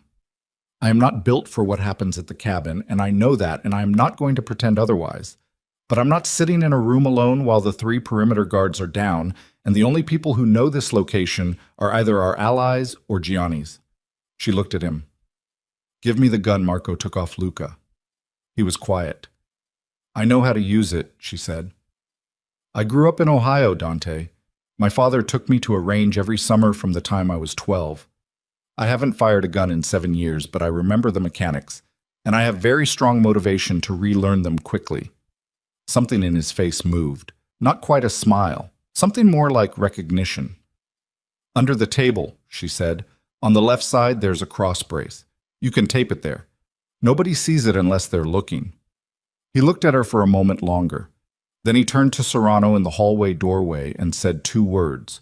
Serrano disappeared and came back 90 seconds later with the gun Marco had taken off Luca's hip and a short roll of electrical tape from somewhere in the vehicle kit. Dante taped it himself, crouched under the table, while Vivian stood and watched him secure a weapon under a kitchen table in a mountain safe house because the world they were living in required that. And she thought about the conference room and the orchids, and the first morning she had come downstairs in this man's house and understood that the beautiful things in it were not hers. She thought about how long she had been trying to figure out what was. He stood up. He looked at her. He said, If anything comes through that door that isn't me or Marco, I know. Rena knows how to reach Marco's backup contact. Numbers in the phone on the counter. I know. Vivian. She looked at him. He put his hand against the side of her face, and he held it there, and she went completely still. Under the touch, the way you go still when something you had given up expecting finally happens. And he looked at her with everything he had spent 2 years locking away visible on his face at once. All of it, unmanaged and ungoverned and raw. And he said quietly, When this is over, we're going to have a different life than the one we've been living. She didn't tell him she believed him. She didn't tell him she didn't. She put her hand over his for exactly 3 seconds, and then she stepped back. Then go end this one, she said. He went. The door closed behind him and behind Marco and Serrano, and the house went very quiet, and Vivian stood in the kitchen with her hand still slightly raised from where she had touched his, and she lowered it and looked at Rena. Come away from the window, she said. Rena moved. Vivian pulled out the chair on the left side of the table. Her left. The side with the cross brace and the taped gun and the cold metal certainty of a plan that extended exactly as far as the next few hours and no further. She sat down. She folded her hands on the table. She kept her eyes on the door. The light outside was climbing. Full morning now, pale and thin through the pines, making long shadows across the floor of the kitchen that moved slightly in the wind off the mountain. She breathed. She counted her heartbeats for something to do. She had counted 17 when her phone rang. Not the regular phone. Not the prepaid. The regular phone, sitting on the counter across the room, screen lit, ringing with a number she didn't recognize. Not a saved contact, not a local area code, not anything she had any record of. She looked at it. Rena looked at it. Then Rena looked at her, and the expression on Rena's face was one that Vivian would carry with her for a long time after. A particular combination of recognition and dread, the face of someone who already knows what the ringing means and is deciding how to say it. "Who is that?" Vivian said. Rena's mouth opened. The phone rang a third time. "That number," Rena said slowly. "Celeste gave it to me. She said if it ever called—" She stopped. She looked at Vivian directly. "It means Gianni already knows the men on the perimeter failed. It means he moved up his timeline." She swallowed. "It means he knows Dante left the house." Vivian was already across the room. She picked up the phone. She answered it. The voice on the other end was calm and measured and cultured, with the particular ease of a man who has never once in his life needed to rush, because the game has always been arranged in his favor before it started. "Mrs. Valieri," said Gianni Valieri. "I think it's time you and I spoke directly. Don't you?" She pressed the phone against her ear and looked across the kitchen at Rena, and she said, with a steadiness that came from somewhere she hadn't known existed until approximately the last 12 hours, "What do you want?" "Nothing unreasonable," he said, and she could hear the smile in it, the old, patient, 4 years in the making smile of a man who believed he had already won. "I want you to call your husband back to the house. I want you to do it in the next 10 minutes. And I want you to understand that if you don't, the woman he sent 3 men to rescue is going to become a problem that cannot be solved." A pause. "Celeste Romano says hello, by the way. She wanted me to tell you she's sorry she never got to meet you properly." The kitchen was completely silent. Vivian's hand was tight on the phone. And in that moment, the precise moment when Gianni Valieri believed he had her, when he had done the thing he had been building toward for 4 years and finally closed the trap and was waiting for the sound of it snapping shut, Vivian Hale made a decision that had nothing to do with escape and everything to do with something she had only just learned she possessed. She didn't call Dante. She said, let me speak to her." A beat of silence. The first unscripted silence she had heard from Gianni Valieri, because he had not expected that. "Excuse me?"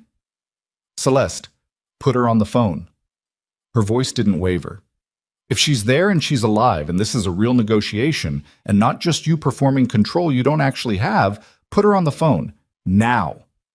The silence stretched for 3 full seconds.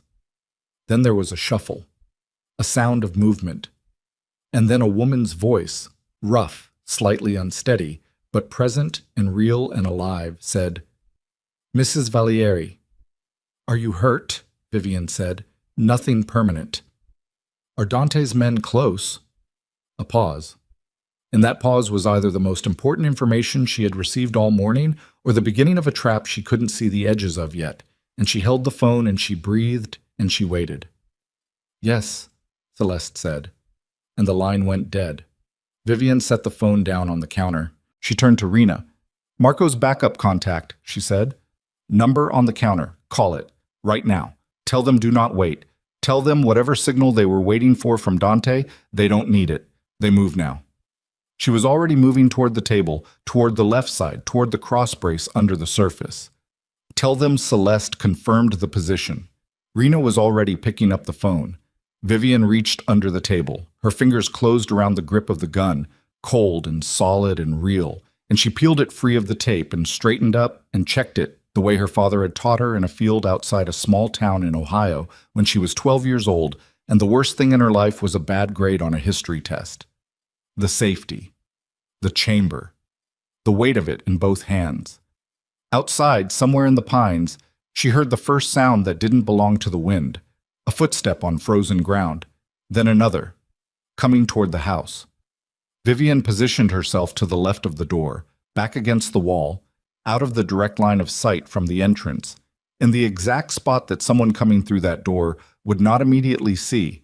And she raised the gun and she held it level, and she breathed through her nose the way she had learned to breathe when everything else was noise.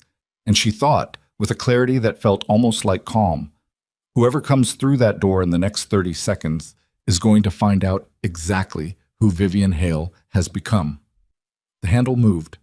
The handle moved, and then the door opened, and it was Marco. Vivian kept the gun raised for exactly 1 second after she recognized his face, because her hands had made a decision independent of her brain, and they needed that 1 second to receive the updated information and stand down. Then she lowered it. Her arms were shaking, not from the weight of the gun, but from the adrenaline that had been building for the last 4 minutes with nowhere to go. And now that it had somewhere to go, it went everywhere at once. A full-body tremor that she locked her knees against and breathed through and refused to let become anything visible. Marco looked at the gun in her hands. He looked at her face. He said nothing about either. "It's clear," he said. "All three. Serrano's securing the east position. Dante." On his way to the cabin, he got the message from the backup contact. Marco stepped inside and closed the door behind him and looked at Rena, who had set down the phone and was gripping the edge of the counter with both hands. "The call went through?" "2 minutes ago," Rena said. "Good." He looked back at Vivian. "He said to tell you he's going to end it." She nodded. She set the gun on the table because she didn't trust herself to keep holding it steadily, and she didn't want Marco to see the tremor work its way up to her hands. She pulled out the chair and sat down. The kitchen was very quiet. Outside, the pines moved in the mountain wind, and the light had gone fully pale and gray, the kind of November morning that gave nothing away. She sat at the table and she breathed and she waited, which was the hardest thing she had done in a morning full of hard things, because waiting meant thinking and thinking meant the full weight of everything she still didn't know. What was happening at the cabin, whether Celeste was still alive, whether Dante's men had gotten there in time, whether Gianni Valieri had anticipated this, the way he had apparently anticipated everything else for 4 years. She put her hand flat against her stomach, just for a moment, just to feel something that was real and present, and not subject to revision. 8 weeks. Barely a fact yet. Barely a thing with weight. But there. She took her hand away before anyone could see it. The call came at 9:17. Not from Dante. From Marco's backup contact. A man she would never meet, whose name she was never told, who passed information in compressed functional sentences that Marco received and translated into the barest possible summary for her benefit. "Cabin's secure," Marco said. "Gianni's in custody. 2 of his men down. 1 of ours hurt, not critical." He paused. "Celeste Romano is alive." Vivian put her hands over her face. She stayed like that for approximately 4 seconds. Then she took her hands down and said, "And Dante?" "Unharmed." She nodded. She looked at the table. She looked at the white grain of the wood and the ring left by Rena's mug and the edge of the electrical tape still stuck to the underside where the gun had been. And she thought about the conference room and the orchids and the 12-person dinner table and the 4 years that someone else had written before she arrived. And she felt something in her chest that she couldn't name precisely. Not relief exactly, not happiness exactly, something older than both of those things, worn smooth by everything that had happened to it. "How long before he's back?" she said. "Hour, maybe less." She stood up. She went to the counter and she made more coffee because it was the only thing she could think of that used her hands and moved forward in time. And she stood at the stove and watched the water heat, and she did not let herself think past the next 60 minutes. Dante came through the door at 10:04. She heard the vehicle first, then footsteps on the frozen ground outside. Then the door, and he was there. Jacket gone, shirt torn at the shoulder seam, a bruise developing along his left cheekbone that hadn't been there when he left. He stood in the doorway and looked at her across the kitchen, and she looked back at him, and neither of them spoke for a moment that lasted longer than a moment. Then she said, "You're bleeding." He looked down at his right forearm, where a cut she hadn't noticed from across the room was still seeping through a makeshift wrap of what appeared to be torn fabric. "It's shallow." "Sit down." "Vivian, sit down." He sat down. She found a first aid kit in the cabinet above the refrigerator. Of course there was one. Of course this house had been stocked for exactly this kind of morning. And she brought it to the table, and she unwrapped what turned out to be a piece of his shirt tied around a cut. That was, as he said, shallow but long, running 3 inches along the outside of his forearm. She cleaned it with the antiseptic from the kit, and he held still in the particular way of a man who had learned to hold still through pain and had been doing it so long it was simply posture now. She worked in silence for a minute. Then she said, "Tell me what happened." He told her. He told her plainly and chronologically, without omission and without management, which was what she had asked for, and what it turned out she still needed to brace herself for, even when she'd asked for it. Dante's men had reached the cabin ahead of Gianni's expected timeline because Celeste, before Gianni had taken her phone, had transmitted a location marker that Celeste's backup contact had held until it was needed. When Dante arrived at the cabin, there were 4 of Gianni's men inside, in addition to Gianni himself. The confrontation was brief and brutal, and cost one of Dante's men a broken arm and a concussion, and cost 2 of Gianni's men considerably more than that. Gianni himself had not fought. She paused in her work when Dante said that. He didn't fight.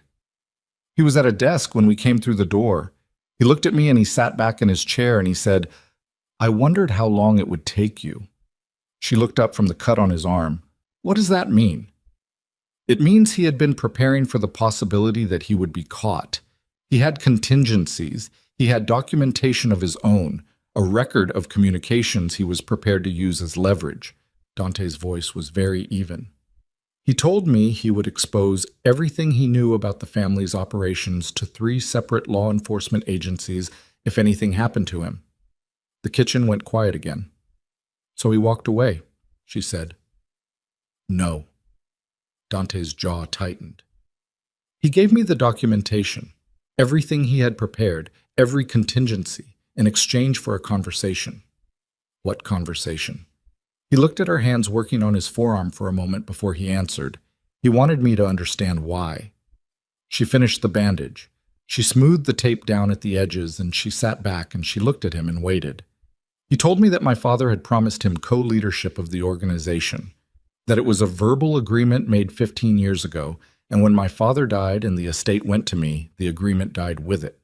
That he had spent 3 years trying to raise it through legitimate channels inside the family structure, and every time he was marginalized, overlooked, managed."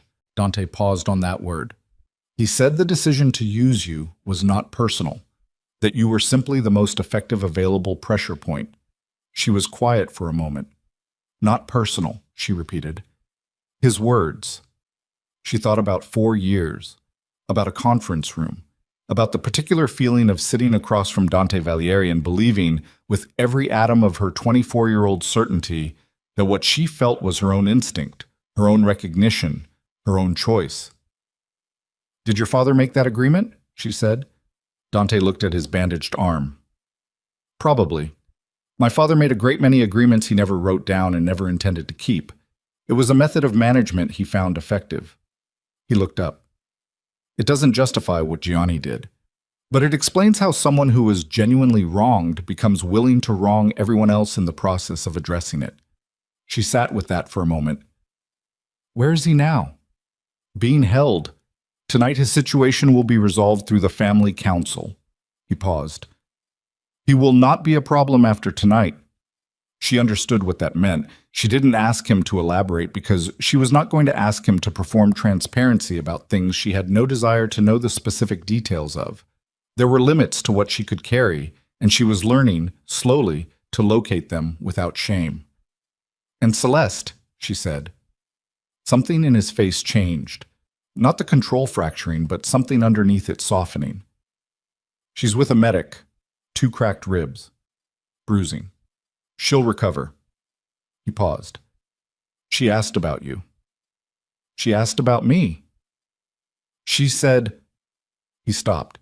He seemed to be considering how to frame it. She said she had spent 3 years protecting an asset, and the asset had turned out to have his head so far into the ground he almost buried everyone around him. And then she said his wife was apparently something else entirely, and to tell you that— Vivian looked at the table. She felt something that might have been a laugh trying to surface, and she didn't stop it.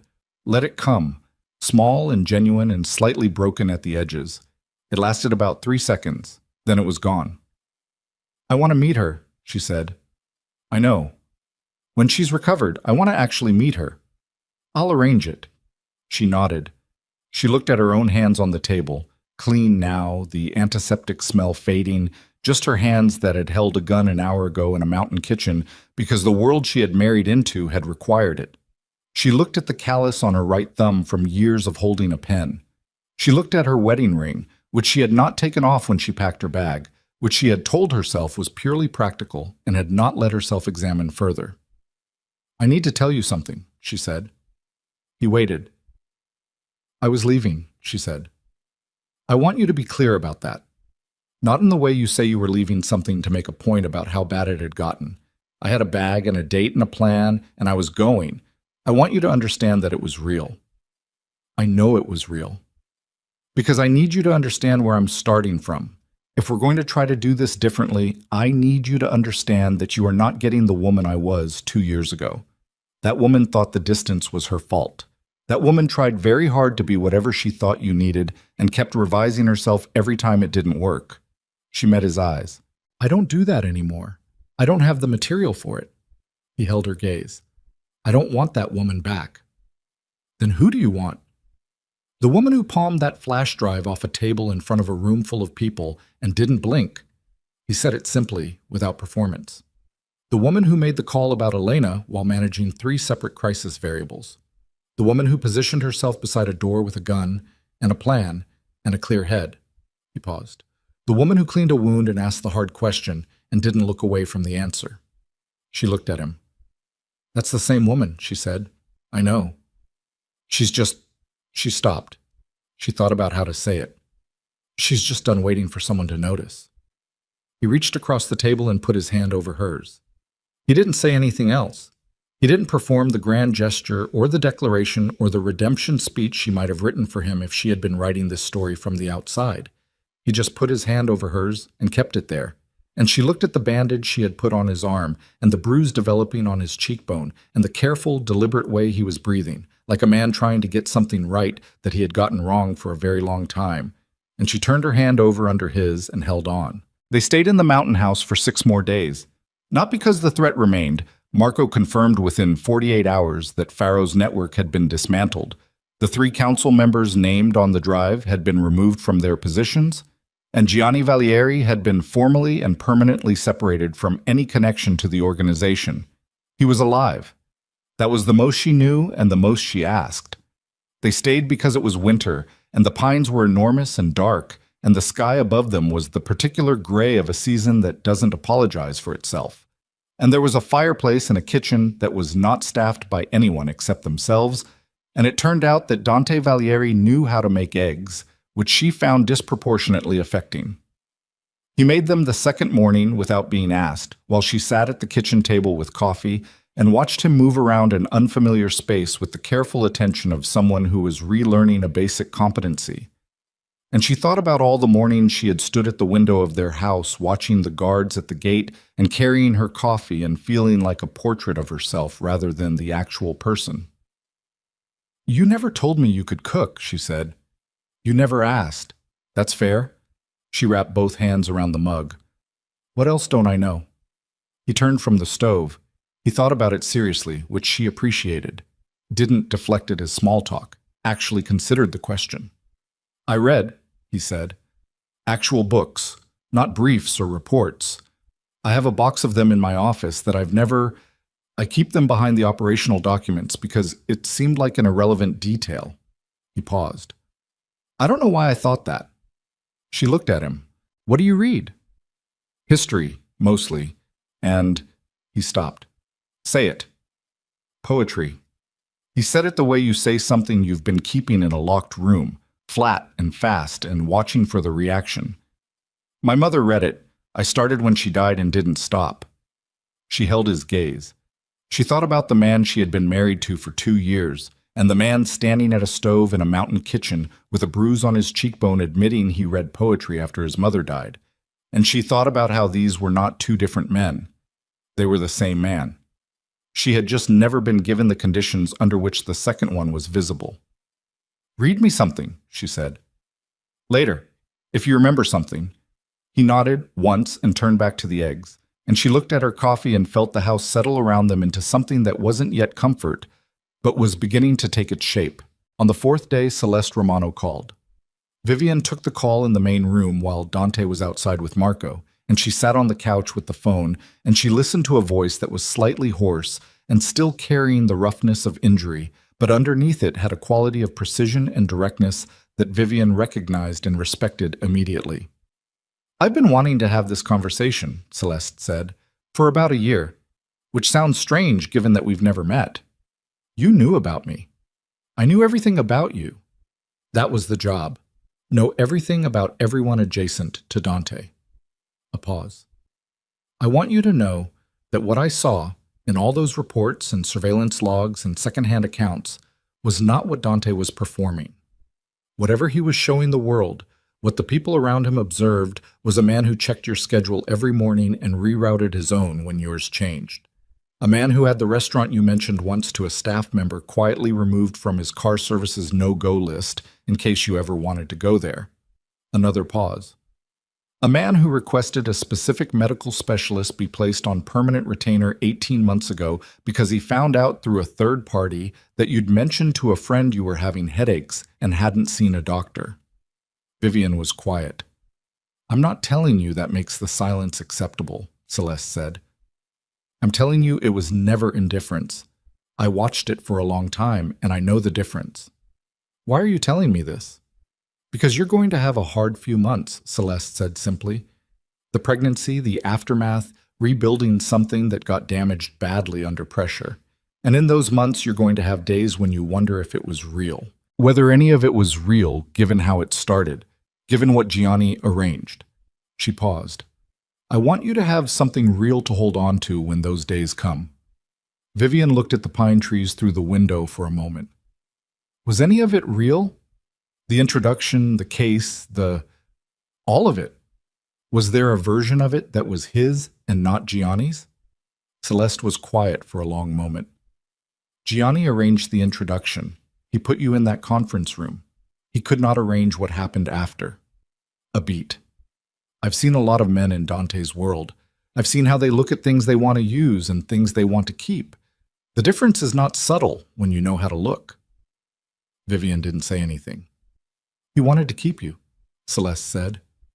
He just didn't know how, and he was too afraid of the cost to ask for help figuring it out. She paused. I'm told you had a gun at a door this morning and held your position, so I don't think you need anyone to tell you what you're capable of. I just thought you deserved to know what I saw.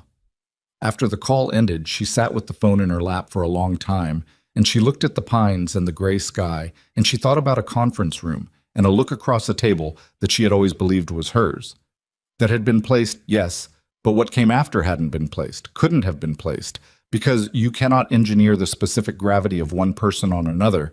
You can only arrange the room and hope the physics does the rest. Gianni Valieri had arranged the room. Everything else had been real. She sat with that until she believed it. It took about 20 minutes. On the 6th day, they went home. The drive back down the mountain was quieter than the drive up, but differently quiet. Not the silence of two people managing a crisis, but the silence of two people who had run out of the urgent things and were beginning to locate what was underneath them. The city appeared around them gradually, the way it always did coming down from elevation, and she watched it through the window and thought that it looked the same and was not the same, and that was about as precise as she could get. The house was the same. The orchids on the dining room table had been changed while they were gone because someone on the staff did that automatically and didn't need to be told. 14 white orchids in the crystal vase that probably cost more than her mother's car. She stood in the entrance hall and looked at them. Dante came to stand beside her. I can have them removed, he said. She looked at the orchids for another moment. No, she said. Leave them. She glanced at him. But tell me who changes them. Tell me her name. He looked at her. I've been living in this house for 2 years and I don't know the name of the person who changes the orchids, she said. I'd like to know. Her name is Anna, he said. She's worked here for 11 years. She has 2 daughters. She makes a coffee cake on Fridays that Marco steals half of every week and pretends he doesn't. She looked at him. How do you know that? I pay attention to the people in my house. A pause. I was less attentive to the most important one. She looked back at the orchids. She thought about Anna and 2 daughters and a Friday coffee cake and the 11 years of someone's life happening inside these walls that she had never known about because she had been too busy feeling like a portrait of herself to notice that other people were living in the same frame. I'm going to learn the names of everyone who works here, she said. All of them. All right. And I want a key to your office. You can have one made tomorrow. And I want to meet with your attorney, the one who handed me the post-nuptial agreement 6 months in." Dante was quiet for a moment. "What do you want from that meeting?" "I want to understand the actual legal structure of this marriage, not the version I was handed as a warning, the actual version." She looked at him. "I'm not planning to leave. I'm planning to stay. Those are two different things and they require different information." He nodded. "I'll arrange it."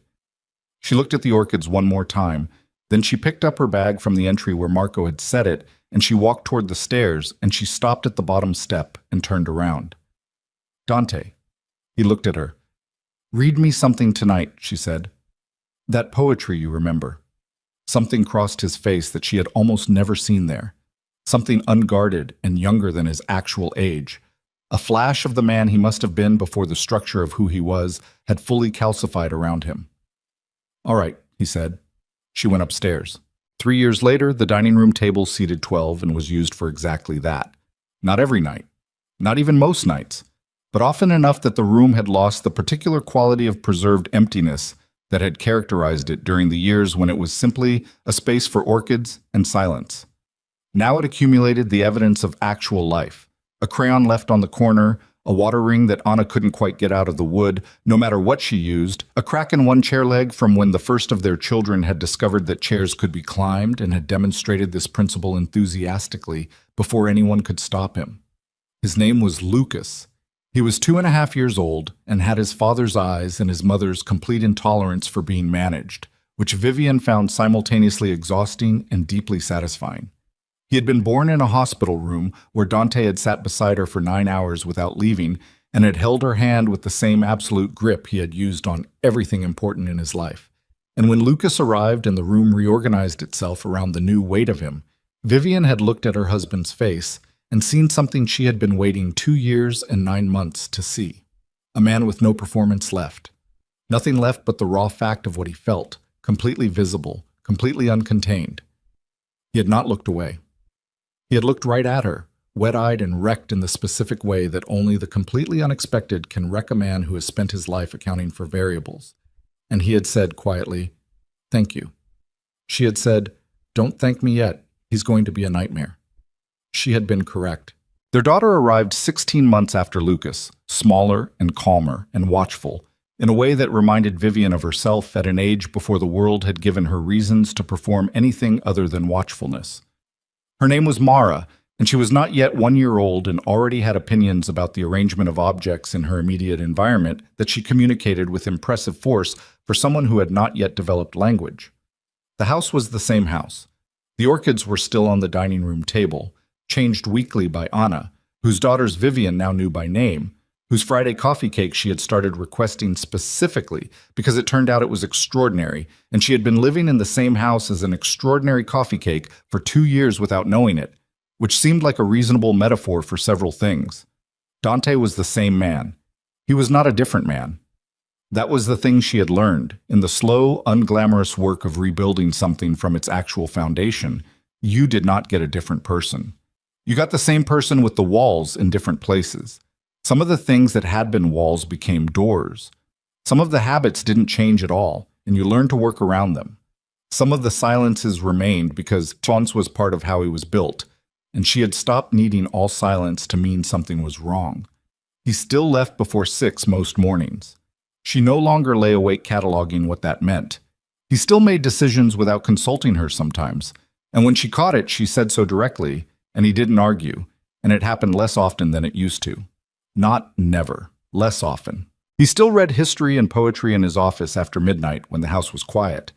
And now she sometimes went in and sat in the other chair and read her own book, and they sat together in the particular companionship of two people who had learned that presence did not require performance, that being in the same room was sometimes all the conversation that was needed. She had met Celeste Romano in person 4 months after the mountain house. They had lunch at a restaurant that was not small and warm, specifically, but had very good bread and adequate privacy, and they had sat across from each other for 3 hours and talked about things that had nothing to do with Dante or the organization or the events of that November, about Celeste's childhood in Milan, about Vivian's mother's garden in Ohio, about the particular difficulty of being a woman in a room full of men who believed your presence was contingent on their approval. They had lunch again the following month, and the month after that. Elena had come to visit in February, 3 months after everything, and had stood in the entrance hall of the house that Vivian lived in and looked around at it with an expression of careful neutrality that Vivian recognized as Elena trying very hard not to say something.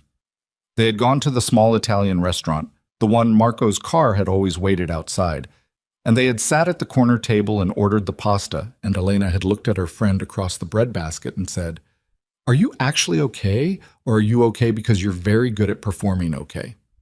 Vivian had thought about it seriously. "I'm actually okay," she had said, "with provisions." "What provisions?" "It's complicated. It's not what I thought it was going to be." She looked at her bread. "It's better in some ways. It's harder in ways I didn't anticipate." She looked up. "I didn't get out. I got in, which was not the direction I was planning to go, and I'm still figuring out what that means." Elena had looked at her for a long moment. "Do you want to be there?" "Yes," Vivian said. "On balance. On the actual balance, when I put everything on the scale." She paused. "Yes." Elena had nodded. She had picked up her fork and attacked her pasta with the same force as always, and she had said, "Okay, then tell me about the children." And Vivian had told her, and they had stayed until the restaurant needed the table. The thing about surviving a crisis, Vivian had come to understand, was that it didn't end. It didn't reach a moment of completion where the music swelled and the frame went still. It became the past, which was a different thing. Something that receded and was present at the same time, that shaped the texture of every ordinary day without announcing itself. She had been inside an arranged marriage that had been arranged longer than she'd known. She had packed a bag in a guest room closet while someone photographed it. She had held a gun at a door in a mountain kitchen with her heart hammering at the base of her throat and her hands steady because they had to be. All of that had happened. None of it stopped being true. And the life she was living now, the coffee cake and the crayon and the small person with her husband's eyes, who was currently going through a phase of refusing to sleep before 11 p.m., was built on top of all of it, not instead of it. She was 34 years old. She was the wife of a man who ran things she didn't ask the details of, and came home for dinner more often than not, and read poetry after midnight, and had, in the last year, started leaving her coffee ready on the sideboard when he got up before 6, so that she would have it when she came downstairs. She was the mother of 2 children who would grow up in a house where they would always see their parents tell the truth to each other, eventually, even when it was late and even when it cost something, because that was the only version of this life that was worth the price that had been paid for it. On a Thursday morning in late winter, she came downstairs to find Dante still there, which was unusual, sitting at the kitchen table with Lucas on his knee and Mara in the carrier against his chest, and 3 phones on the table in front of him that he was managing one-handed while Lucas systematically investigated the contents of his shirt pocket. He looked up when she came in. "You didn't leave early," she said. "I pushed the meeting." He extracted his phone from Lucas with a patience she was still sometimes surprised by. "I wanted breakfast." She looked at him. At the 2 children arranged on and against him with the unselfconscious ease of people who had never known him to be anything other than available. At the kitchen that smelled like coffee and the morning light coming through the window that looked onto the garden where 2 men in dark suits still stood, because some things didn't change, because the world her husband operated in was what it was, and she had made her peace with the specific shape of that reality.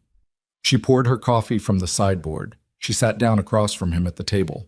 Lucas held out a small plastic animal he had evidently been keeping in Dante's shirt pocket, a blue horse, battered from extensive handling. "Horse," he said, with great seriousness. "Horse," she agreed. She took it from him and looked at it. She set it on the table between them. She looked at her husband across the table with their son between them and their daughter against his chest, and the 2 years and 3 months and 11 days, and the 3 years after that, all accounted for in the room, all present, all part of what this was. She picked up her coffee. The morning moved forward, and for the first time in as long as she could remember, she didn't count the days.